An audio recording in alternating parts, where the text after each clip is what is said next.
Okay, the breaking news tonight, of course, the Southeastern Conference releasing the 12 game, 13-week SEC schedule. And Georgia's, we knew a lot of these games kind of penciling in. We knew where they were going to play the Gators in Atlanta. We knew the opener was Tennessee State and Western Kentucky. But I'm going to go through this real quick with you about what Georgia's got coming up in 2026. It's not a horrible home schedule. It's not unbelievable like this past year with Ole Miss, Texas, and Alabama, but it's okay. And then of course the road games, they're spread out. I'll put it that way. Okay, so Georgia's going to open with Tennessee State, and then Western Kentucky, so a back-to-back sort of gimme games. And then they're going to go to Arkansas. I'm assuming that game's in Fayetteville. I can't imagine it would be in Little Rock. And then Oklahoma comes to Athens for the first time, I think, ever on last Saturday in September. Then Vanderbilt, presumably Jared Curtis, is the week before Georgia travels to Alabama on October 10th. And then Alabama on October 10th. A week later, Auburn comes to town for the Deep South's oldest rivalry. Then a week off before facing the Gators in Atlanta. So very sort of backwards the way things used to be when you'd play the Gators in Jacksonville, take a week off, and then play Auburn. And then straight into it with Ole Miss a week later in the early part of November. And then playing Missouri this late in November on the 14th is a little strange. And then South Carolina, at Carolina the week before Tech is something else. So there's a couple things about this schedule that's curious to me. First of all, Tech Georgia is not on Black Friday, and I think there's a couple of explanations for that. Namely, that Georgia's having to play a conference game before that because there's only 13 weeks in this schedule, and you're not going to get double buys, double off weeks. So they kept it in front of the Gators, and that means Tech Georgia is not going to be where it's been the last couple of years. I think it will return to that when we get these double bye weekends. Double bye seasons, I keep saying double buys, but open dates.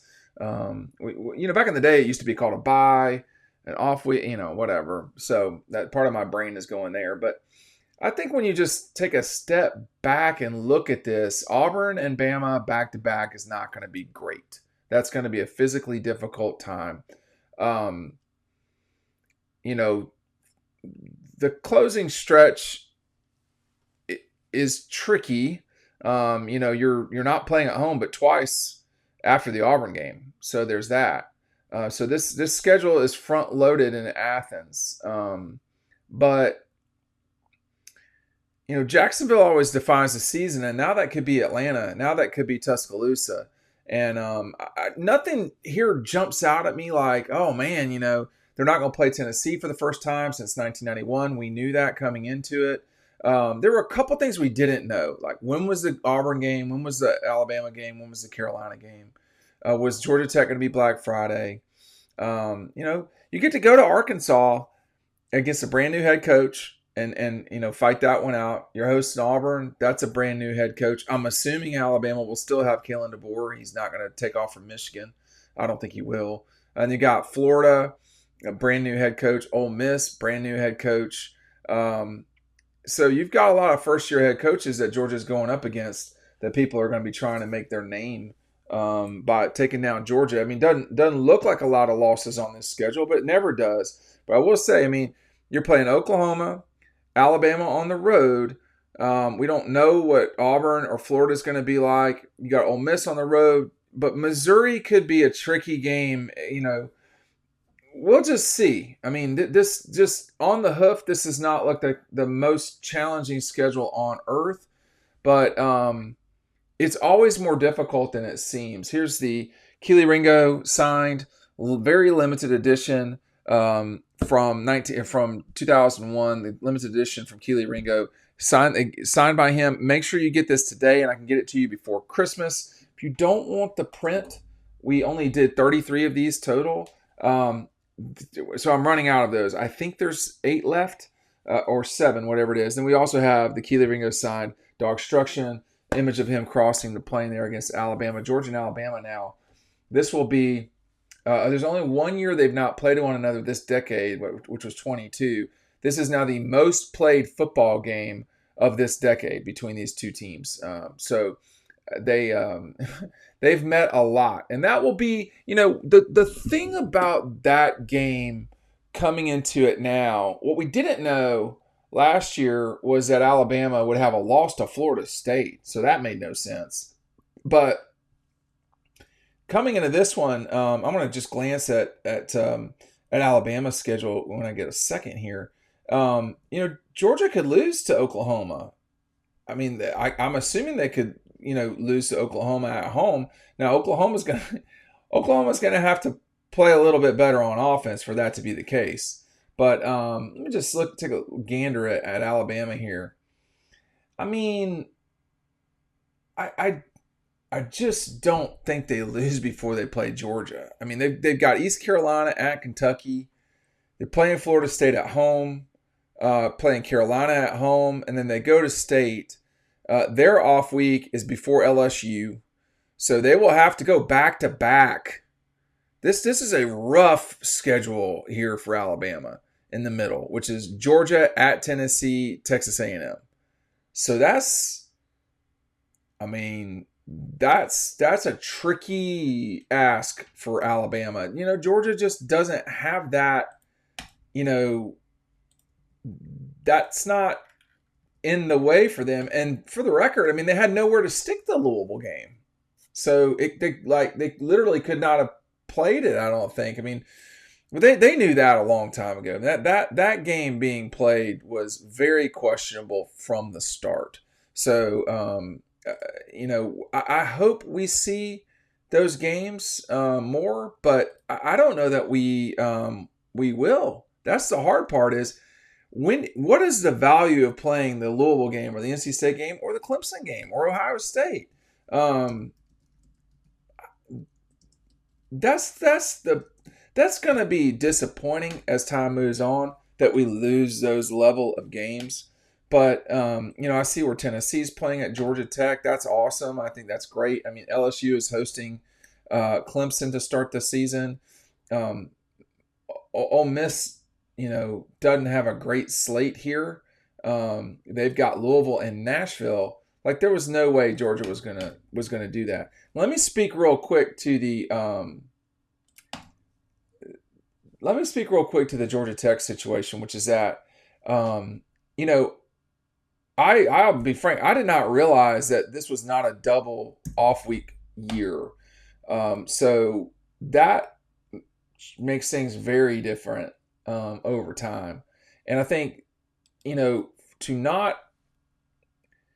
I would expect for Georgia Tech and Georgia to play on Black Friday in the future more often than not. But that's going to mean that you're going to have a gimme game the week before that. Charlotte, whoever. And you're not going to play a legitimate conference game on the road, no less, at South Carolina late in the year. And that's not a great draw for South Carolina, I got to say. You're going back-to-back with Georgia and Clemson. Like, they've never done that before. They've had Tennessee, Florida, and Clemson, but, this is a different level of Georgia than that. Carolina's open date is the week before Tennessee. There's a lot of losses on this schedule, and this is a challenging schedule for South Carolina. I can't say that for Georgia.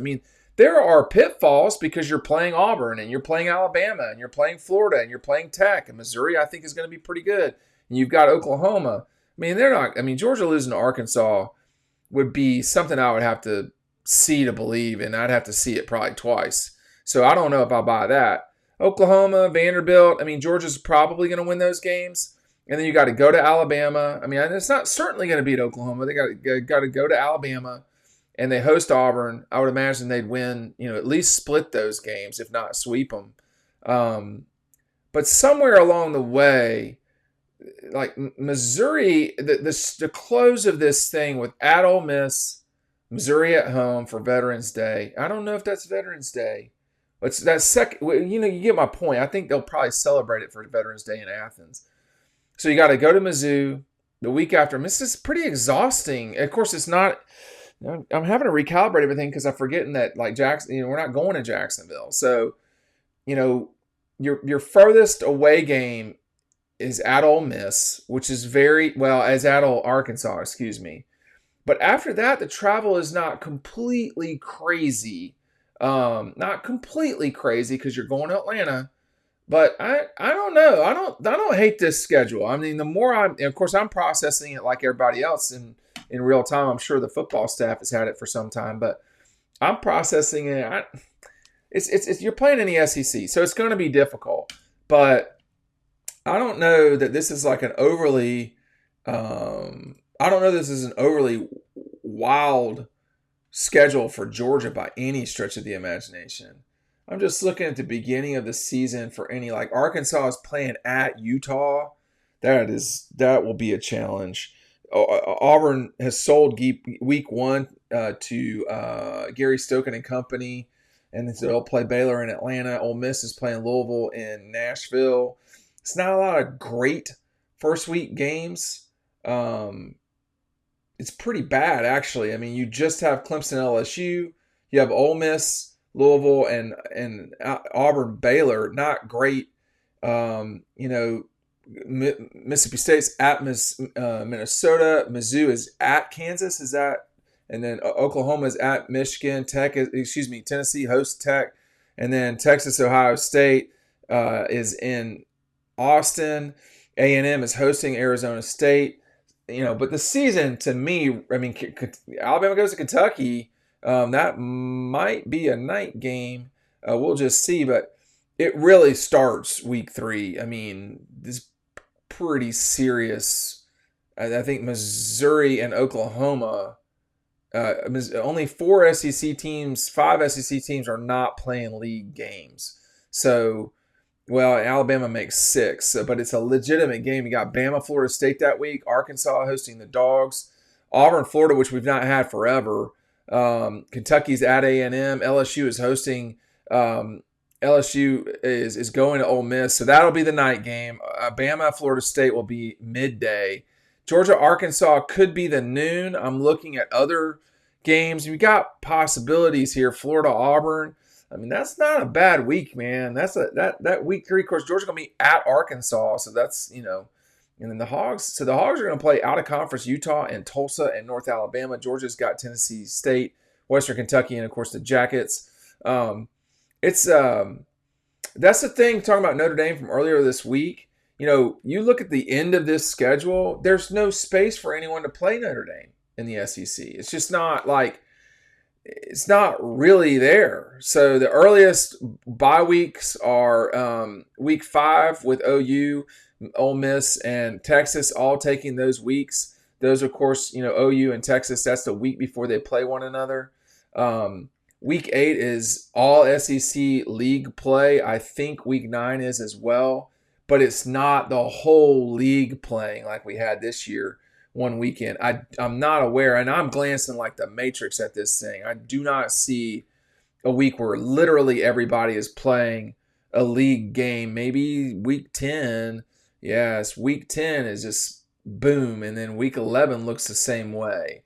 So the early November, I hope Greg Sankey and company got the jet fueled up because they're going to be going all over the place trying to hit, you got Ole Miss, Georgia. You got Vandy is playing State. No one's going to that game. Texas and Mizzou. So there's some pretty good matchups. But of course, I look at things from the Georgia perspective, and then I look at what's ABC going to do here. How are they going to stack games? And I can't quickly know what everybody's doing. But like Georgia, Oklahoma is the same week as Texas A&M, LSU.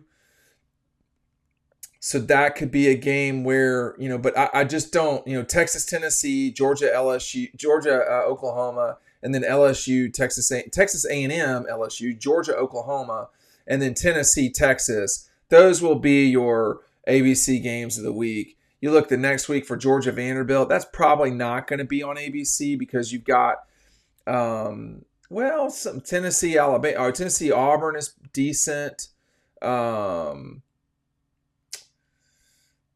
It's not great after that. I mean, so maybe Georgia Vandy is a noon kick. Georgia Alabama will be at night at Bryant Denny. That will probably be preceded by Texas Oklahoma will be at 3:30, and I don't know who the noon game will be, but it doesn't matter because those will both be huge games. And then Georgia Auburn will probably lead into at 3:30 will probably lead into Tennessee Alabama. You got Florida is playing Texas that same day. That's a huge weekend in terms of brands. So it's a lot of fun. I mean, we know Georgia Florida will be almost certainly at 3:30. I mean, I guess this could be the one time where it's a night game because it's not in Jacksonville. I don't see a ton of great games that weekend. But Georgia and the Gators have made clear they would prefer to play that game at 3:30. And then Georgia goes to Ole Miss. But like at this point in the season, you got a lot of pretty good teams playing. Like LSU, Texas is the same week as Georgia, Missouri. So if I'm not mistaken, yeah, and like it's in turn Florida, Oklahoma is the same week as Georgia Ole Miss. And there are some really good weekends of football. I mean, let me see Georgia Carolina weekend. It's still not horrible. That bad weekend. I mean, Vandy, Florida, Kentucky, Mizzou, A&M, Oklahoma, Georgia, Carolina, LSU, Tennessee, Arkansas, Texas. Boom, there you go. One of the four. Those are going to be the ones that will be on ABC. It'll be one of those four teams, and then just as where Georgia and Tech will get lost in the shuffle on rivalry weekend on that Saturday, that'll get lost in the shuffle. I'm assuming that game could still get moved, but I'm not. I mean, ABC controls that. The SEC controls that game. If ABC wanted to move that game to Friday, they could. But I mean, Texas has already done the Arkansas two-step the week before the Texas A&M game, and then A&M plays at Oklahoma. That's a tough schedule to close for both those Texas schools. They're doing the league a favor. Because, A&M is going on the road to Oklahoma, and then Texas is hosting Arkansas, and then boom, on that Friday they're playing. So, like, I thought for a second there they were going to say the Iron Bowl was on a Friday. I was about to lose my mind, but that's not what it is. I think this is a favorable schedule, generally speaking, for Georgia. I don't know. I'd have to look a little harder at everybody else. But this is not the end of the world. Here's a few notes from Leland Barrow over at Georgia. It says it's the first meeting between the Dogs and Tennessee State. Georgia will be facing Western Kentucky for the second time ever, beating the Hilltoppers 48-12. There was a couple of punt returns for touchdowns in that one. Georgia OU only for the second time ever, and then the first time since '95, Georgia and the Gators will play somewhere other than Jacksonville. I'd be curious to see when that time is for that game. We'll just see. Look, I don't mind it. Selfishly, I think the travel is not nuts. If we were doing Jacksonville and then Oxford back to back, I'd not be super happy about that. But all of these are manageable. I mean, South Carolina is a 2.5, 3 hour, just call it 3 hour ride, not far. Bryant Denny is not the end of the world away. It's not close necessarily, but Your worst trip is to Arkansas. It's at the beginning of the season. It's sandwiched between 4 home games. So you've got a real shot here to make this a fun year at Georgia. We'll see. Will they be pursuing? Well, they will be pursuing a triple crown on the Southeastern Conference side of things. Will they be going back to back for a national championship? It's not out of the question. Thanks for watching.